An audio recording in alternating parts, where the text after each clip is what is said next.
Mummy वांगी घे आणि वांग्याचा भरीत कर. मग हे पापलेटांचं काय करू? अरे पापलेट आणलीस? हा, मग रेवून दे ते वांगी, पापलेटांचंच कर भरीत. मसाला फ्राय करू का रवा फ्राय करू? दोन्ही पण कर. ठीक आहे.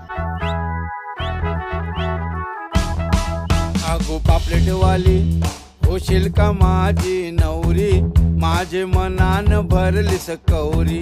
अगो पापलेटवाली होशील का माझी नवरी, माझे मनान भरलीस कौरी.